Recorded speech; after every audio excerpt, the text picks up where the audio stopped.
Oke, kita ke AI. Ya. Ngomongin AI dulu. Biar nggak ingkar janji ya. Oke. Kemarin kan lu ngomong tentang agentic AI. Apa yang udah lu terapkan di hidup lu sebagai content creator, sebagai pebisnis? Agentic AI apa yang sebenarnya udah membantu hidup lu? Oke. Sekarang tuh kayak konsep agentic AI mungkin banyak teman-teman yang nggak tahu. Sekarang kalau misalnya kita masuk ke cloud, ChatGPT, ke Gemini, itu tuh sebenarnya udah ada agentic AI-nya. Agentic AI itu sebenarnya kayak AI karyawan-karyawan mini itu yang live in the computer dan mereka bisa ngerjain tugas buat kita. Mungkin step awal dari AI adalah oke, kita ke chatbot, kita nanya misalnya makanan ini bagus gak ya buat disantap segini-gini, nanti dia ngasih jawaban. Itu kan first form of AI. Tapi di zaman sekarang tuh udah banyak yang ke agentic, dimana ketika kita kerja, dimana kita pakai buat usaha, misalnya kita minta dia untuk bikin MOU, kita minta dia buat bikin report, kita minta dia buat analisa dan lain-lain. Itu kan nggak bisa cuma sebatas kita nanya pertanyaan dan dia jawab. Harus dimana AI-nya ini mau bikin report, nyari dulu ke internet, data-datanya kayak gimana, nyari dulu, terus comparing mungkin, mereka juga bikin sistemnya, mereka harus akses file ini itu, file kita dan lain-lain, kemudian buat tabel, itu yang dinamakan agentic, karena dia benar-benar melakukan suatu action buat kita. Nah kalau ditanya apakah gue sudah menerapkan itu ke bisnis, of course sudah, gitu ya, karena mungkin banyak yang gue nggak share, dan belum aja di-share, tapi untuk bisnis internal pun, gue adalah orang yang selalu, ya di mana-mana juga pembisnis pasti harus mikirin gimana caranya kita bisa lebih efisien, gitu ya. Kita harus lebih cost efektif, efisien, dan kerjaan outputnya jadi lebih cepat.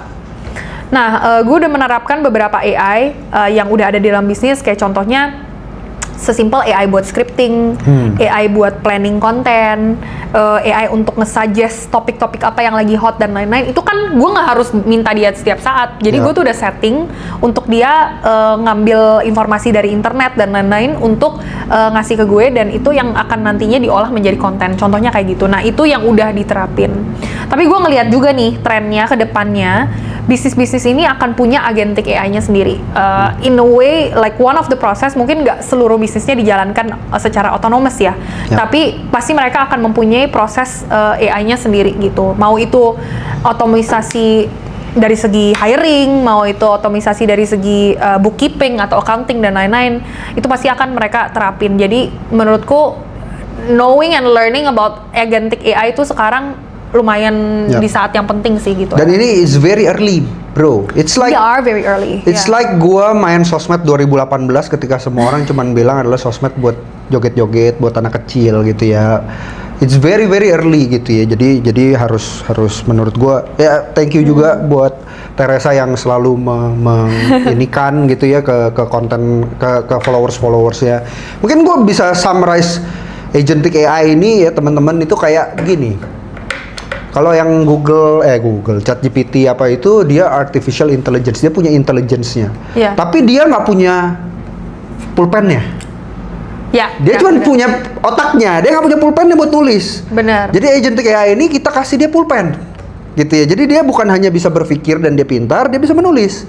Tapi bukan hanya kita kasih dia tools ya, kita juga kasih dia otorisasinya atau access-nya. Jadi dia bisa habis nulis, dia submit gitu ya. Jadi itu yang menurut gue banyak orang sekarang, terutama boomers sekarang harus AI, tapi mereka nggak tahu itu AI-nya buat apa gitu ya. Jadi AI di otak mereka adalah generate gambar pakai ChatGPT gitu ya. Ini udah keren nih, sampai lo tau gak sih sekarang banyak banget poster ChatGPT yang fontnya sama. Oh my god, tahu banget lagi. Iya, warna biru. Terus semuanya ada icon-iconnya. Iya, benar. Gitu loh.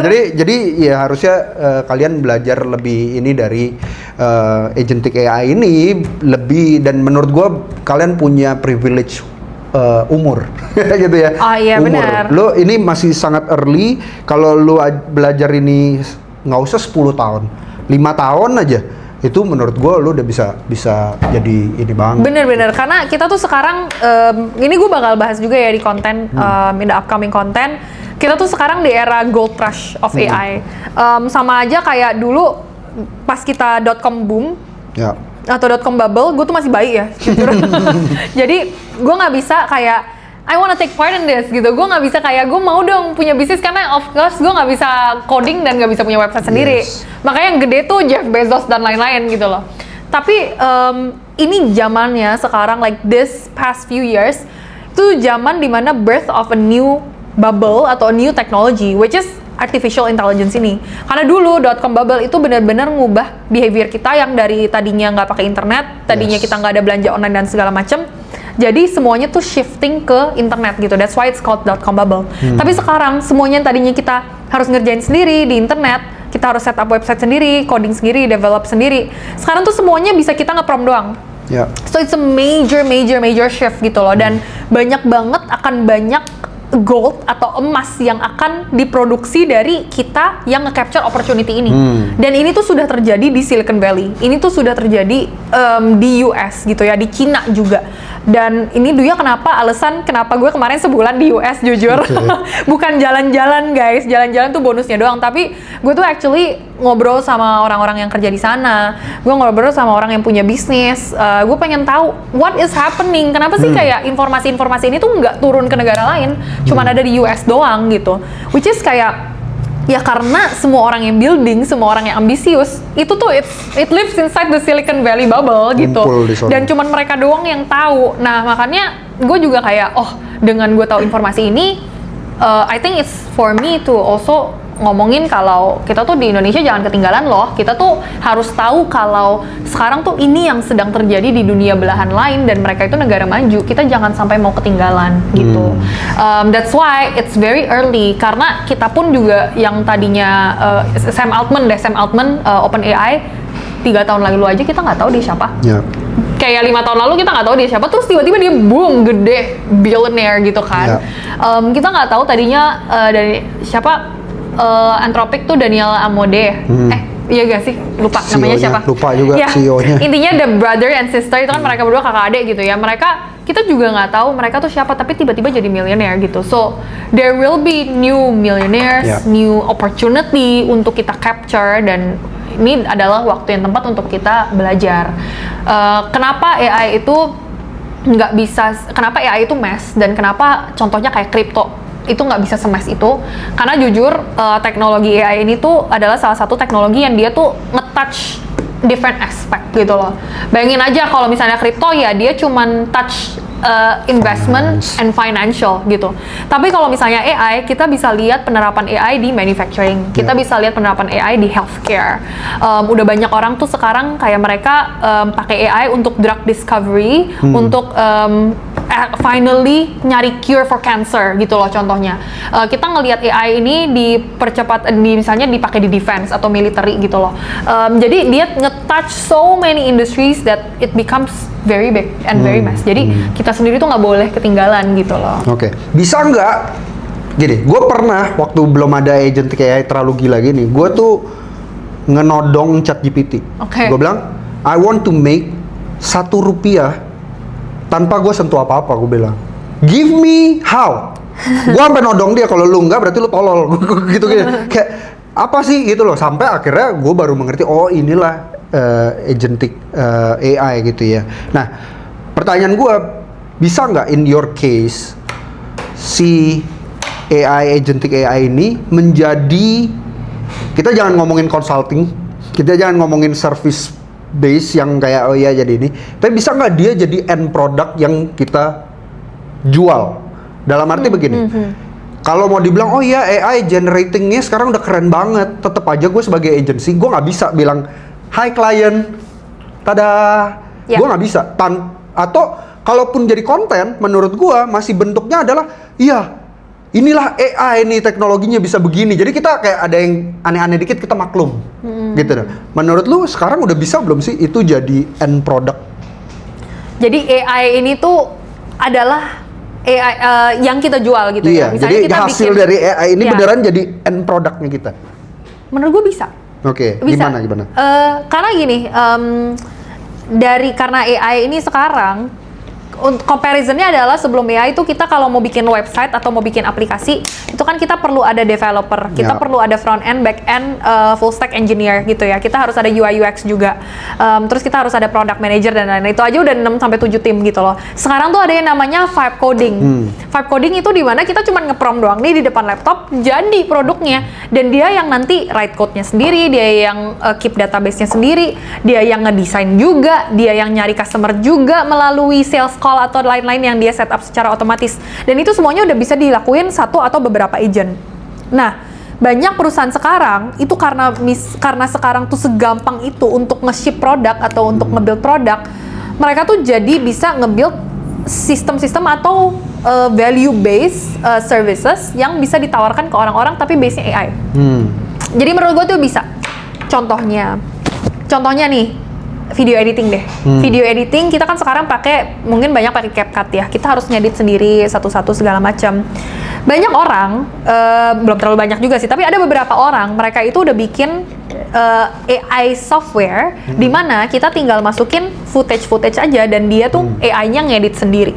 Itu kan end produknya tuh AI dan dibuat oleh AI yang tadi nge-vibe code itu. Dan jawabannya adalah bisa. Tapi yang bikin beda adalah tadi kan kayak CapCut atau kayak misalnya kita pakai ERP, ini technical banget sih, kayak sales software atau kita pakai software itu kan sebenarnya kita harus input datanya sendiri, kita harus analisa sendiri, kemudian kita harus memang menggunakan suatu produk itu dan nanti dia akan mengeluarkan suatu output gitu ya. Sedangkan yang sekarang terjadi adalah banyak perusahaan karena mereka sudah melihat AI ini bergerak sangat cepat. Kita juga mau mencari solusi untuk suatu masalah itu cepat. Banyak mereka yang malah bukan mencari toolsnya lagi. Mereka adalah mereka mencari apakah tools ini itu bisa memberikan value lebih atau value yang lebih cepat ke gue gitu loh. Kayak contohnya, gue sebuah perusahaan nih, gue sebuah brand, gue nggak mau ke CapCut lagi buat ngedit gitu loh. Gue pakai software elu, dan elu tuh dengan sekali klik atau 2 kali klik udah bisa kasih gue editannya. Itulah yang dinamakan kayak value based output gitu loh. Dan itu yang sekarang dicari karena dengan cepatnya kita itu bisa mengeluarkan produk. Jadi hasil yang diberikan oleh produk-produk ini atau tools AI ini harus lebih cepat ke end customer-nya gitu. Oke. Ada setujunya, ada masih bingungnya. Bukan nggak setuju, bingung. Kan lu kan udah ke Amerika, gue kan belajar doang, gue kan. In your case deh, apakah semua engineer-nya bisa vibe coding? Bukan bisa vibe coding. I mean, you don't need engineers, jadinya lu vibe coding aja kah? Bisa atau enggak? No. Nah, itu maksud gue. That's the gap yang gue pengen tahu sebenarnya. Buat lu yang sangat fluent dengan itu, di mana sih sekarang ini ininya? Gitu. Menurut gue, kalau misalnya engineer sekarang atau bukan engineer juga nggak apa-apa deh. Maksudnya yang lain juga memang yang knowledge worker ya, yang harus di depan laptop.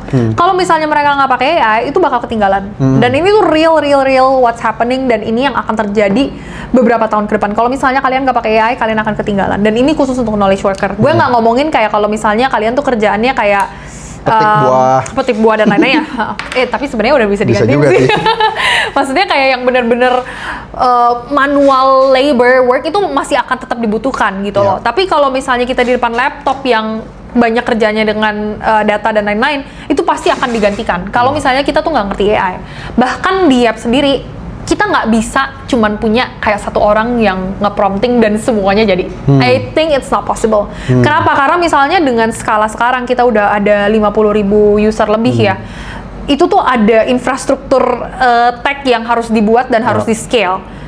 Kalau misalnya kita nggak punya engineer yang tepat, yang bagus, itu akan kebobolan atau kita nggak akan kuat servernya dan lain-lain. Infrastruktur produk kita tuh nggak akan kuat. Nah, tapi engineer yang kita punya sekarang itu harus AI native. Kenapa? Karena kerjaannya mereka yang tadinya mereka scaling infrastructure untuk produk ini membutuhkan berminggu-minggu, itu jadinya akan lebih cepat, dibutuhkan hanya berhari-hari aja gitu loh. Dan itu yang sedang terjadi di dalam Yep sekarang. Kita jujur baru setahun lebih, baru setahun lah kayaknya, baru setahun beroperasi. Tapi kalau ngelihat fitur kita itu kalau dibandingin sama platform lain, kita paling lengkap. memang belum terlalu kayak wah kita paling lengkap, nggak ada yang bisa ngalahin. Memang kita masih kurang in like 1 or 2 cases, tapi the rate of product development dan product launch yang kita punya tuh tiap hari ada aja yang keluar. Kenapa? Karena itu gara-gara AI, gara-gara engineer kita tuh sangat-sangat AI native, dan kita bisa mengeluarkan produk yang diminta oleh customer kita itu dengan sangat cepat. Dan itu adalah hasil real gitu loh. Sedangkan kalau kita ngelihat platform lain ya udah, karena gue first mover, karena gue udah lama, gue nggak akan inovasi gitu. Dan itu yang bahaya sih sebenarnya. Oke, jadi dia mempercepat orang yang memang sudah tahu gitu ya, si engineer itu kan dia sudah tahu gitu ya. Ya karena menurut gua kebanyakan orang ketika ngomong itu dia gini lah, kalau lu cuman bikin simple website ya, lu cuman website yang nggak ada transaksinya, lu cuman kayak buat ini, itu menurut gue ya bisa gitu ya. Tapi ketika kita ngomongin ada security, ada transaction, ada apa segala macam, kita butuh orang yang udah paham yang susahnya, dan jadi lebih gampang mungkin gitu ya. Benar. Ininya. Oke. Nah, sebenarnya ada menariknya juga ya. Kayak orang-orang mungkin mikir kalau misalnya mereka tuh dengan AI sekarang mereka bisa bikin website yang bagus. Menurut gue itu nggak semua orang bisa ngerjain itu. Kenapa? Karena kalau misalnya lo engineer, dari 4 tahun computer science major itu yang dilatih tuh apa sih? Logiknya. Logiknya tuh dilatih, jadi kita tuh ngerti scope of work, kita ngerti kayak infrastruktur yang harus kita bangun untuk mengeluarkan dan nge-push suatu produk dari coding. Tapi kalau misalnya kita nggak punya logiknya, kita nggak punya frameworknya, itu tuh nggak akan maju dan nggak akan bagus hasilnya. Contohnya nih dengan prompting, kita misalnya mau bikin website. Aku mau bikin website untuk apa ya? Untuk booking mandiin anabul gitu. Website untuk booking mandiin salon anabul gitu ya misalnya. Dia cuma ngomong gitu doang tanpa dia ngerti kayak setelah booking itu mau diarahin kemana order form, setelah order form itu mau diarahin kemana paymentnya, setelah itu apakah ada gamification, setelah itu warnanya seperti apa, format websitenya itu seperti apa. Itu semuanya tuh menurutku adalah skill dengan tersendirinya gitu. Jadi itu pun yang aku jujur non technical, aku tuh nggak ngerti coding sama sekali. Aku mau nge-write a few lines of code aja nggak bisa gitu loh. Dulu sempat belajar sih Python tapi udah lupa juga. Tapi sekarang gara-gara adanya AI, aku jadi dilatih untuk mikirnya tuh 1 step 2 step forward. Kalau misalnya gue bikin suatu produk, ini yang harus gue pikirkan, dan ini adalah framework atau flow yang gue harus pelajarin juga, dan gue harus tahu supaya app atau website ini tuh bisa bekerja dengan benar gitu loh. Jadi intinya sih sebenarnya kalau misalnya kita apakah engineer ini akan digantikan atau tidak, menurut gue nggak akan digantikan karena mereka yang memang mempunyai skill. Yang lo bilang tadi tuh benar, kalau misalnya AI itu bisa memberikan data-data tapi mereka tuh nggak pegang pulpennya, mereka tuh nggak pegang kendalinya. Jadi ya itu semuanya harus balik lagi ke manusianya, apakah capable atau enggak gitu. Oke. In your case, Yap ini kan it's a digital business lah ya. Kita bisa bilangnya maksudnya bentuknya software, bentuknya ini. Menurut lo, untuk bisnis-bisnis yang native-nya bukan digital, yang masih sangat physical, analog gitu lah ya, di Indonesia, ini spesifik di Indonesia, brick and mortar gitu. Iya. Apakah adopsi AI itu make sense secara ekonomi atau enggak? Karena gini, ini case-nya ya. Kalau mau ngomong sekarang anak muda paling banyak cari duit jadi clipper. Sebenarnya udah ada, ya kan, ada Opus Clip, ada apa. Gua pun sudah pernah coba. Pertanyaannya kenapa tidak dipakai? Karena mahal. Mendingan gue bayar Rp1 1 views daripada gue bayar si Opus Clip gitu kan.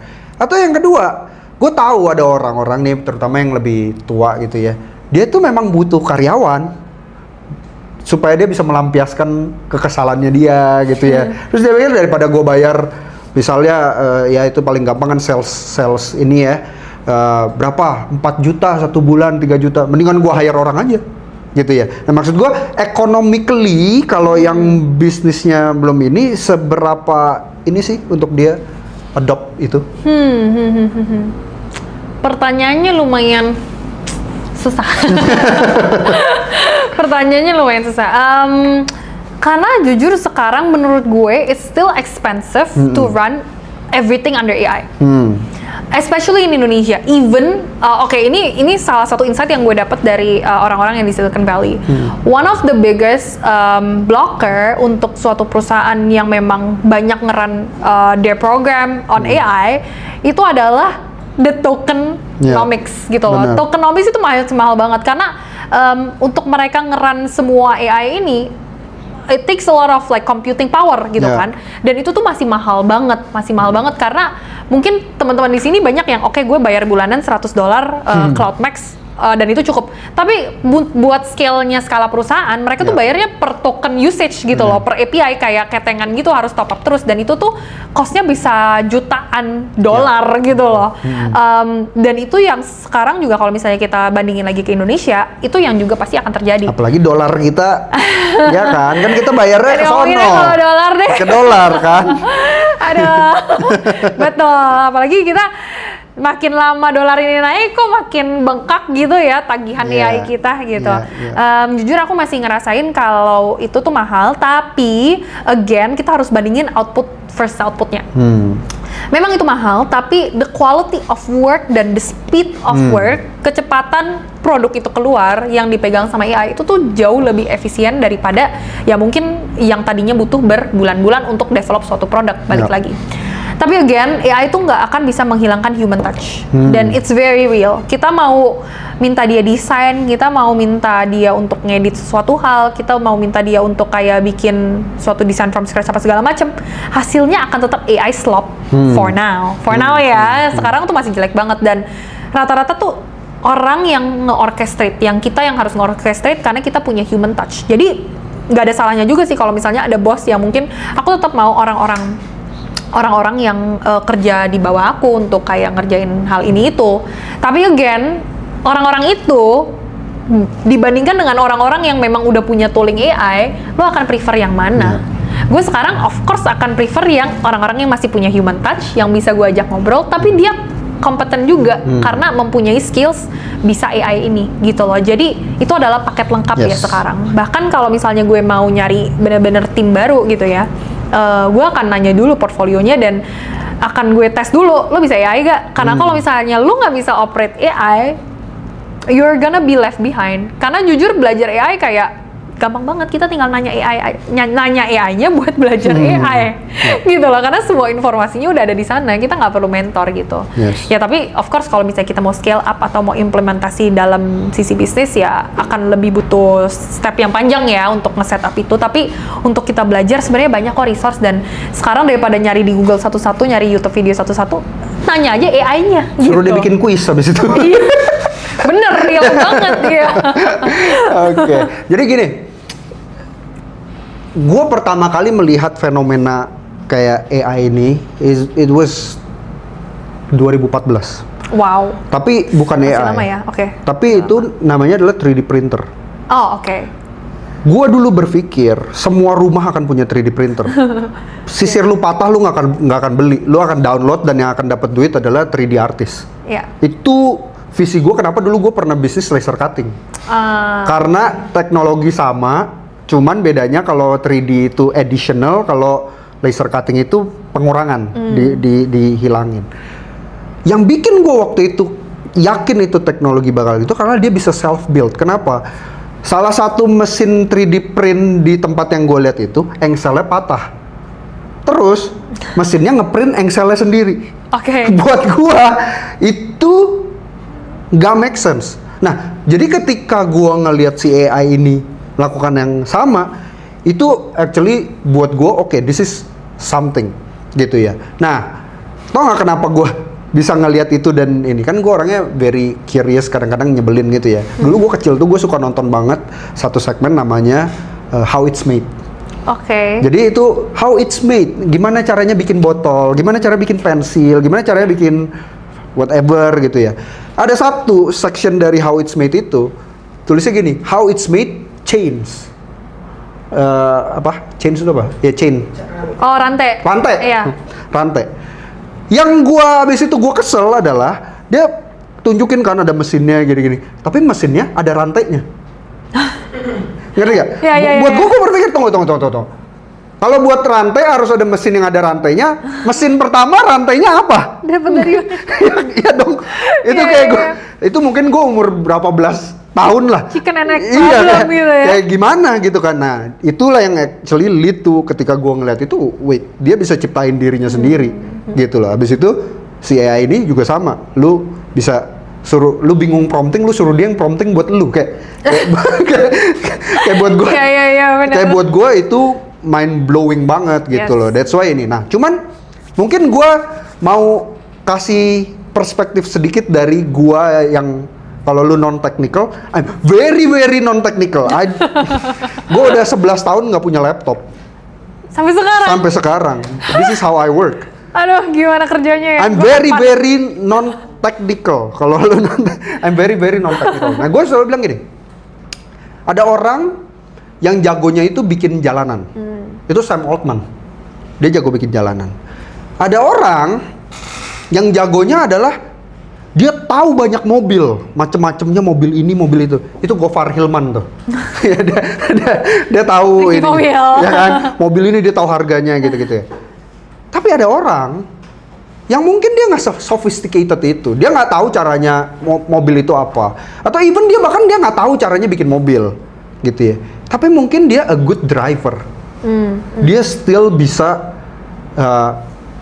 utilize AI dan jalanan itu dengan baik. Jadi yang gue mau ngomong adalah, lu nggak mesti selalu jadi si pembuat jalan. Iya. Lu nggak perlu jadi orang yang paling tahu what next dari AI, tools AI. Lu juga nggak butuh jadi orang yang bikin mobil, mungkin kayak software developer. Tapi lu bisa jadi operator angkot yang paling kaya. Gitu, karena you utilize jalannya, you utilize engineer yang bikin angkotnya, gue Betul. bikin bisnis angkot gitu. Nah itu maksudnya gue, ketika gue ngeliat teknologi ini, gue nggak merasa semua orang harus jadi si Sam Altman ya, jadi pembuat jalannya Dan gitu ya. Betul. Itu sama ketika gue ngeliat sosmed 2018. Ada orang yang namanya Mark Zuckerberg. Ada orang yang bikin sosmednya keren-keren banget gitu. Tapi ada orang kayak gue yang nggak ngerti estetik, nggak ngerti ini, yet mungkin mobil gue angkot tapi gue nyetirnya lebih jago daripada yang lain. Betul. Gitu. Jadi my point adalah lu harus ngerti AI, lu harus belajarin ini, tapi nggak mesti semuanya itu lu jadi yang paling di semuanya. Benar. By the way, gue mau kasih satu cerita. Ini yang gue bilang, gue mungkin bukan tukang jago bikin angkot, gue bukan tukang ini, tapi mungkin gue adalah tukang angkot yang nyetirnya lebih jago dari Oke. Jadi, gue punya jualan New York. Oh, New York. Udah coba. New York gue itu 99% everything itu agentic AI. Padahal gue nggak punya laptop. Yes. Yeah. Gue ada orang yang gue suruh bikin sistem apa segala macem. Ya, dia bikin sistem dashboard yang gampang nih. Wow. Bulan Agustus penjualan gue, nih gue biasanya gue harus tanya dulu tim gue, kita tuh jual berapa? Iya. Ini semua lifetime Wow. ada di handphone gue, oke? Bukan hanya itu WA-nya semua yang balas adalah AI yang kita nggak pakai kayak merek-merek itu ya, kita bikin sendiri. Ini semua jadi penjualannya semuanya run with AI. Yes. To a point, si AI ini bisa upselling. Yang gue bilang, tunggu. Gue suruh karyawan gue upselling aja belum tentu dia upselling. Benar. Dia bisa upselling. Jadi kan kita ada subscription program. Jadi ini orang udah berulang, terus orang ini komplain kenapa kalau gue beli di reseller nggak fresh. Terus kita bilang, oh iya yang fresh memang kalau lu beli dari pusat. Iya. Terus AI-nya bilang, kakak kan udah sering beli dan mau fresh, subscription aja. Iya. Gitu kayak. Biar langsung nyampe ke depan pintu gitu ya. Iya, Jadi benar. itu yang makanya gue bilang, gue setiap hari makin amazed dengan karyawan gue yang satu ini. Gue nggak usah kasih THR, gue nggak usah. Karyawan ini aja. Karyawan gue ini karena Iya. and this business model menurut gue banyak yang terlalu sophisticated. Yes. Gue bikinnya cuma sesimpel gini. Karena gue ngerti digital marketing, testimoni, gue iklanin, lead to WA-nya yang balas AI-nya kalau orang order dia verify payment-nya, bis dia verify payment-nya, dia update Google Sheets ke farm-nya. Iya. So I did not touch anything. Nah maksud gue, tunggu. Kalau lu pikir dengan benar-benar, kalau lu ngerti digital marketing, lu ngerti bikin konten, Yes. lu ngerti iklanin, lu iniin trafficnya ke WA, habis itu WA ini semuanya ya, dan di belakangnya ya terserah lah. Ini bentuknya nggak mesti jualan telur. Ya. Lu bisa, gue sempet kepikir, what if gue bikin home service pijet? Iya kan? Gue bisa tinggal gue arahin nih tukang pijet. Yes, benar. Ide gue lain, what if gue bikin tempat les Mandarin yang remote? Ya. Ya kan? Jadi gue bilang, lu nggak perlu, gue juga nggak ngerti tuh apa cloud itu harus gimana apa segala macam. Benar. Tapi lu harus punya konsep and you know how to drive yang mungkin mobil lu cuma angkot gitu, nggak sekeren itu. Yang kedua, ini gue mau tanya lu sekalian, gue mau mengafirmasi apakah pandangan gue benar atau enggak. Menurut gue, AI yang beneran AI adalah ketika AI-nya tidak disebut. Oh iya, benar. Jadi ketika contohnya gini, kita punya meja ini ya. Dari tadi kan kita pakai meja kita buat lu makan gitu ya. Kita nggak perlu tahu ya dia potongnya pakai manual apa pakai mesin apa, dia pakai apa gitu kan. Nah, menurut gua kebanyakan orang ketika ini AI, gua harus bisnis AI. Kalau bisa website gua belakangnya .ai. Iya. Gitu. Kalau gua malah nggak ngomong kalau gua AI, karena kalau gua ngomong nanti orang malah coba-coba banyak, gua bayar tokennya mahal. Gitu. Jadi gua udah lu nggak usah tahu kalau ini tuh AI. And I think ketika itulah AI itu bukan cuma jadi bubble and gimmick, tapi AI benar-benar intertwine dengan apa yang kita ini. Menurut lu gimana? I agree. Karena I think that's the beauty of technology gitu loh. Kayak kita misalnya yang tadi again kayak bisnis-bisnis itu tuh harus merasa, for your first point ya, harus merasa kalau mereka tuh malah memotong beberapa proses yang manual gitu ya dengan adanya AI.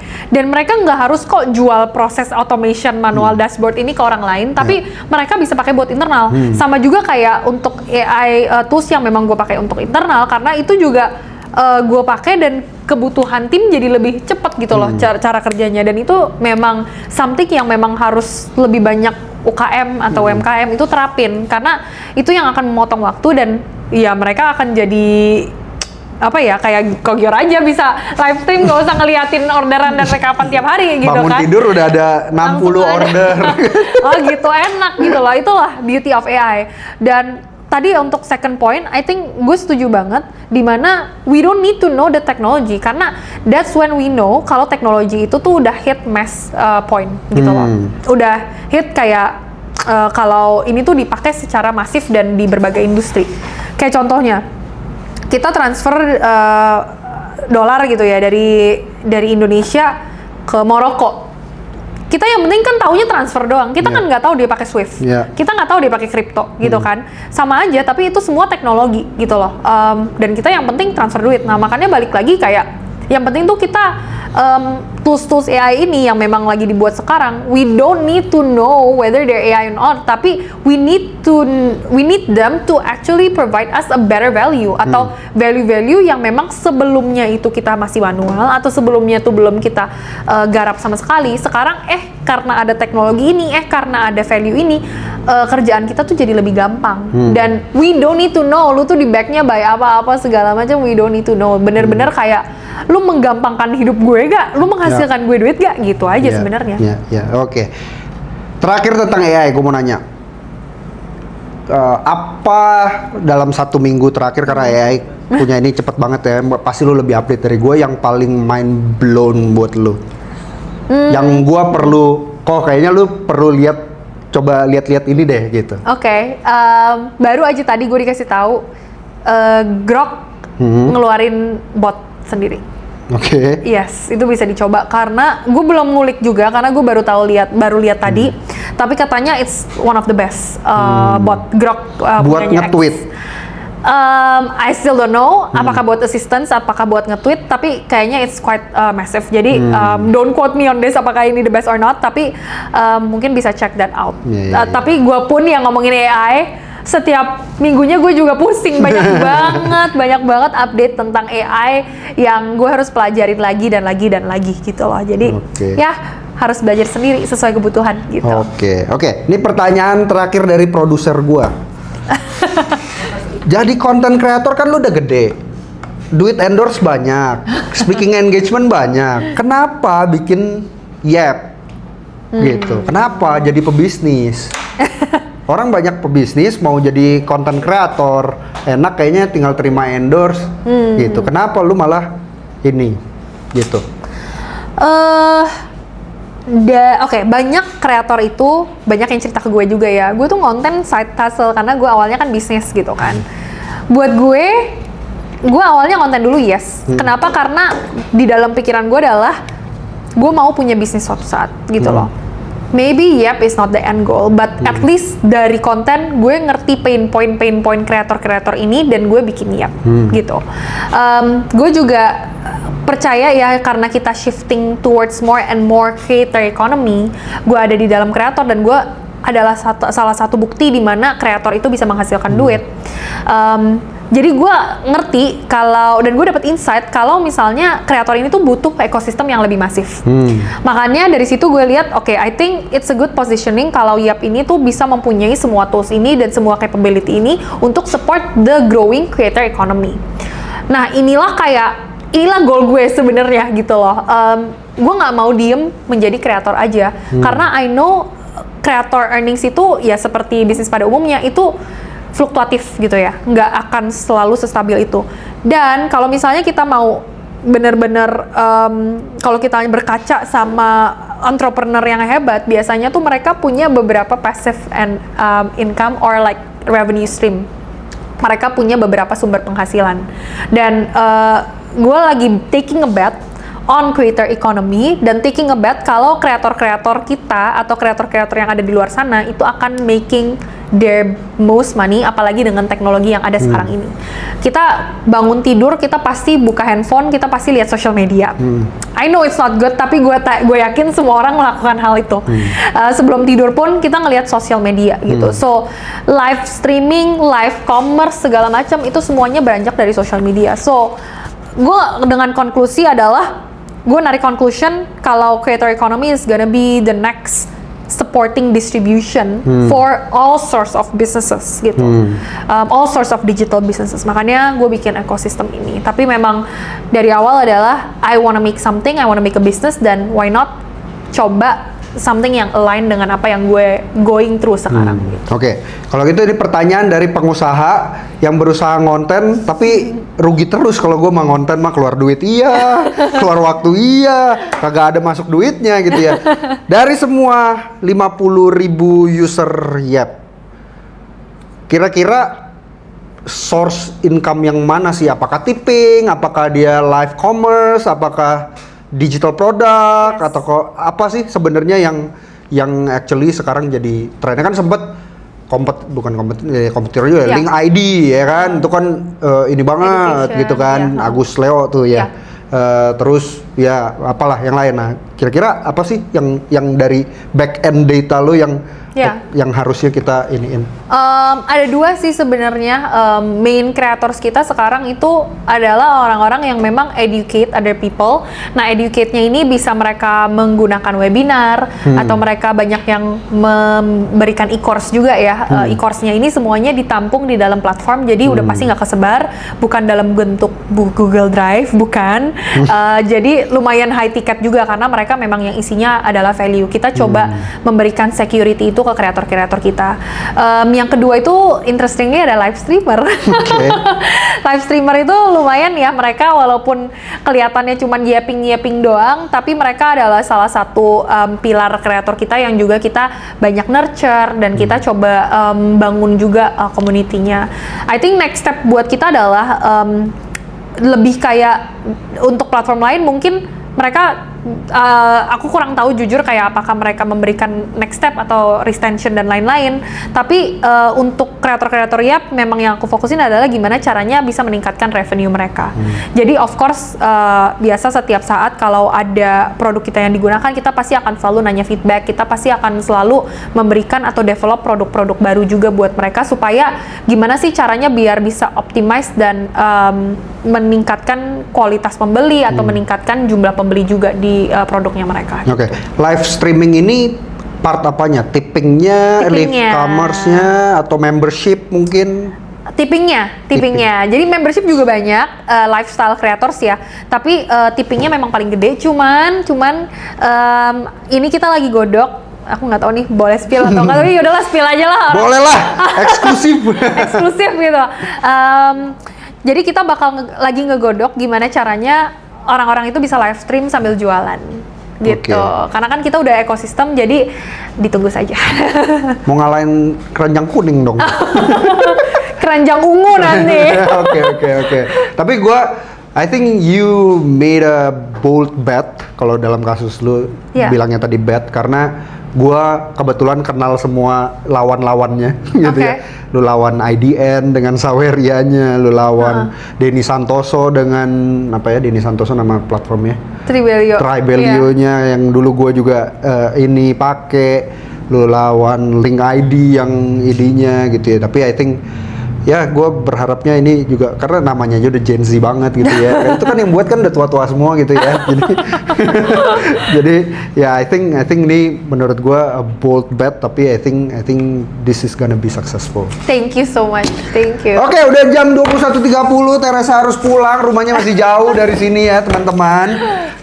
Padahal masih banyak sebenarnya yang bisa kita omongin ya. Tadi mungkin lain kali kita bisa undang lagi kalau kalian gitu ya. Nah, biasanya kita kalau di terakhir ada kata-kata penutup. Nah, mungkin tadi pertanyaan yang lu bingung itu sangat pressure. Boleh menjadi kata-kata penutup gitu. Ada lagunya lagi. Aduh. Tadi kan mikir dulu ya. Tadi kan sebenarnya pertanyaannya apa the best advice yang lo pernah terima? Gue nggak kepikiran ya ini jujur. Jujur gue nggak kepikiran. Tapi I just wanna give out advice ke teman-teman. Mungkin banyak yang datang ke aku tuh kayak bingung gimana cara mulai, bingung gimana caranya ngelanjutin bisnis atau banyak hambatan dan lain-lain. Ini yang aku pelajarin sendiri. Menurutku you only have one life. Kalian tuh kayak cuman punya satu hidup doang. Live life to the fullest. Jangan cuman stuck di situ-situ aja.